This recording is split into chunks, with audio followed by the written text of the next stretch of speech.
First of all, what is it that you guys do currently? We are full-time evangelists. We do children's ministry and also adult ministry, preaching and children's ministry both. And how long have you been doing that? We've been on the road for 16 years. Wow.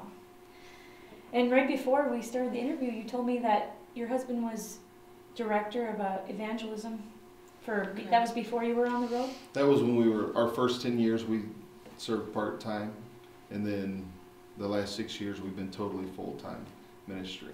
So those first few years when we were just getting started evangelizing and weren't going every week, that's when I also served on some positions on the staff at home. Okay. So that was during that time. Yeah, so evangelism and outreach were one of the many areas we got to serve in. The reason why I'm interviewing you is because Crystal Marlette, our Sunday school director, recommended you. She has a funny story when she had done outreach with you, and you knocked at a door, and an awkward-looking person answered, and it would have been really just easier to just kind of be like, oh, here you go, bye, and walk away. But you somehow found this edge where you were uncomfortable, but you looked into his house and just looked at something and said, what is that on your wall? And she just said, you know, he's not the kind of person that would actually, this would be his comfort zone by nature. It's not your personality. Right. So I just guess kind of go from there. What's your personality? Well, my personality is to be safe. That's why I married Miss Personality, because my personality is not to be like that, but that if I lived like that all the time, I can preach or I can do anything, because you got to step out of that. So the Lord helps you do what you have to do. And door knocking, anything like that, it's not hard. You do it the first time, find out how easy it is, then from there it's just a matter of the more you do it, the better you get at it. But what if they say no? Well, you get more no's than you get yeses, but that's where you're very kind, you show a Christian attitude, and you perhaps leave a paper with them or a business card or whatever your focus is for that particular event, that particular time, and you just try to give them a nice smile and, well, thank you very much, and maybe we can talk to you again some other time, or if you're in the neighborhood or if you change churches. There's a lot of different ways to wrap it up and still be kind, even if they if your intention isn't this Saturday to go and invite them to church, you just want to say something nice, what would be your average sentence, like something that somebody would just say, I could do that, I could say that? So you're no intent, I mean, as far as inviting them to church? No, that's not my intention, I just want to let you know. Well, I think probably we've done that in the past ourselves, even just walking into, say, a prayer request maybe, or you could have a flyer, or say you're just advertising the church, maybe something like that. Or to just let them know you're there for them, like a service in your community maybe. Yeah, well, the project we're going to launch is called 2239, and that's just the slogan from Matthew 22:39, love your neighbor. Right. And so our message will have the church website, so it's there and available if they're wanting that. But so in your case, you're asking if I was on your team that day, something to the effect of, good morning, good afternoon, my name is Ken James, I'm with River of Life Church here in Grand Rapids. We're just out doing some advertising today. I don't know if you have a home church. Do you have a church that you attend on a regular basis? They might say yes, they may say no.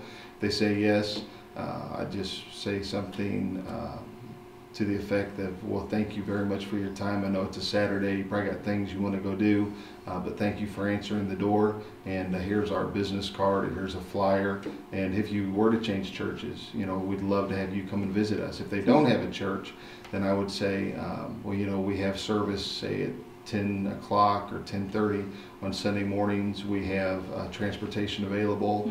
Here's a card, or here's a flyer, the numbers. You know, feel free to give us a call. As a matter of fact, could we follow up with you maybe on Saturday? And that's awesome. So something, everybody says it differently, but I like in a how you general established like a respect for the person. If they did answer yes, I have a church. right.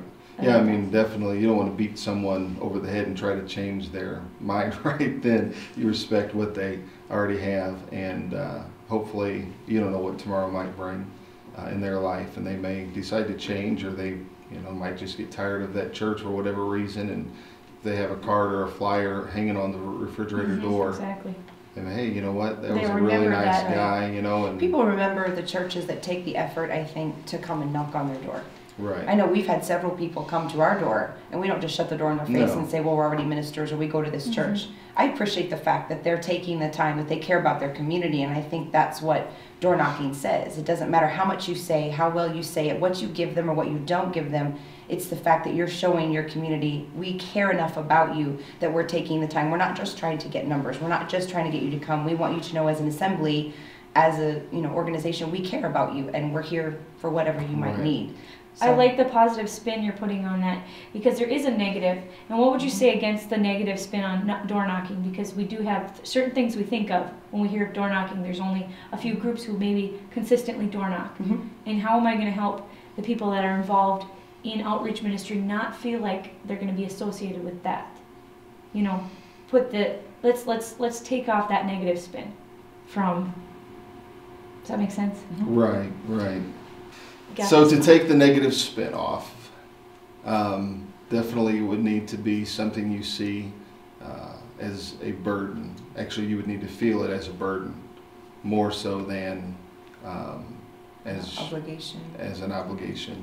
Right. If you're doing it out of obligation just because Sister Ellie said to or Pastor said to, you're definitely not going to do it with the heart that you would if you were driven by the fact that, as you said, the scripture says go. It's just part of our, once we come to know who Jesus Christ is, we're responsible. We can't claim ignorance at that point. I mean, we become responsible for the salvation that we have, not just personally, but in also sharing it with others. So I think you have to allow it definitely to become something personal. And when it is, then all the negative goes away, and also you're establishing relationships. I think that was already said, but totally, it's a great way just to put your face in front of somebody else's that normally you wouldn't. Case in point, I remember one summer doing some door knocking before Carson, and knocking on someone's door. I think I remember, if there's anything our church can do for you, kind of conversation. And then actually I do, I have a need, I have a sickness in my body, et cetera, et cetera. Well, I was working at the hospital at the time and saw this person come in, and I walked over to the individual and said, I remember coming to your home. I don't know if you remember me, and gave my name. And she said, I do remember. You're not going to believe this. I had my test and it came back perfect, or whatever. And it was like, at that moment, it was like, Lord, I know why you sent me to that house that day. Maybe I didn't feel like it that day. Maybe the conversation didn't go the way I would have liked it to have gone. Maybe I felt like I fumbled or stumbled, but it was the moment that I prayed with her that mattered. It wasn't all of the preliminary. It wasn't, I'm from such and such church.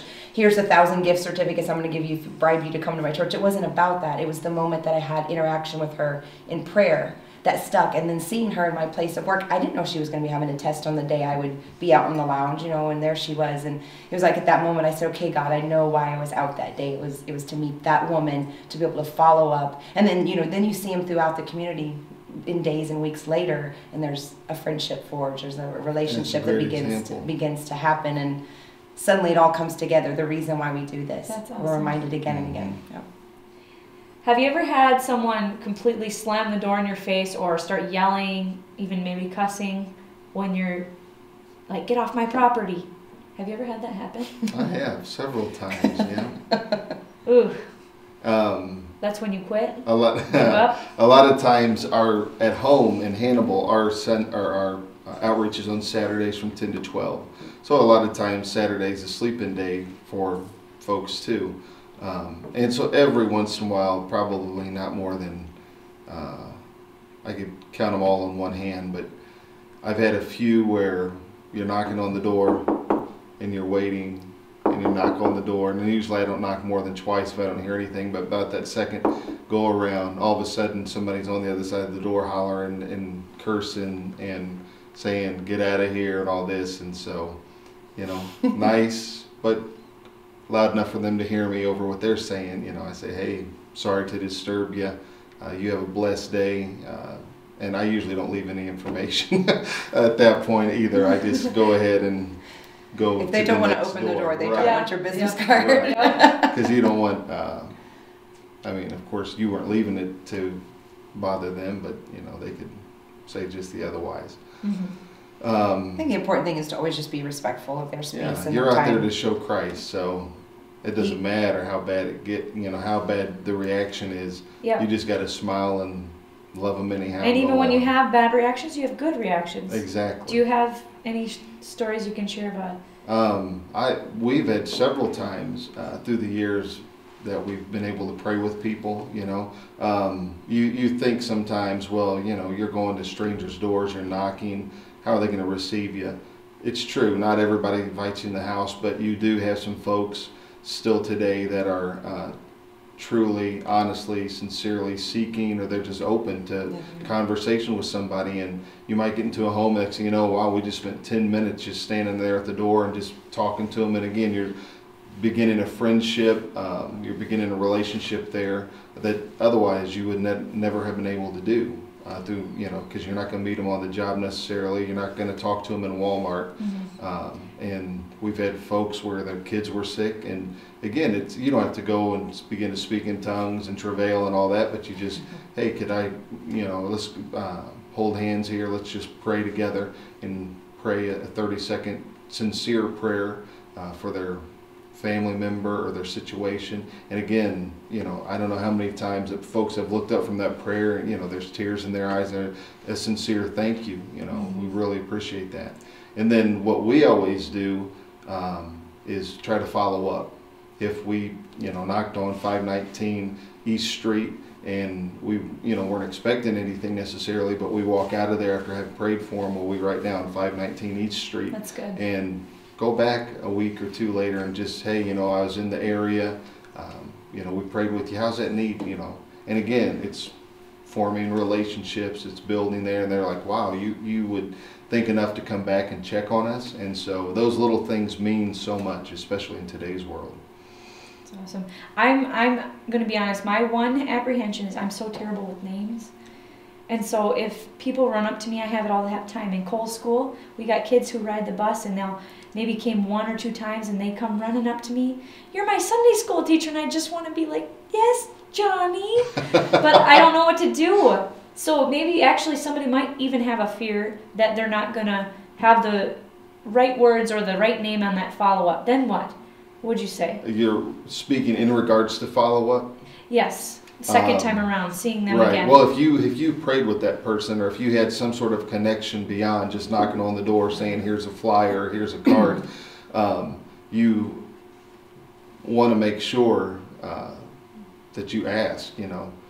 If you prayed with them, say, you know, hey, I know I haven't asked yet, but could I get your first name? Or, you know, and most of the time, if they're willing to pray with you or make a connection there, then they're going to be willing to give you their name. You don't have to ask for their whole name. Can I get first and last name? I just usually ask their name when I get ready to pray with them. Can I ask your name before we pray? And then I use their name in the prayer, so it's very personal.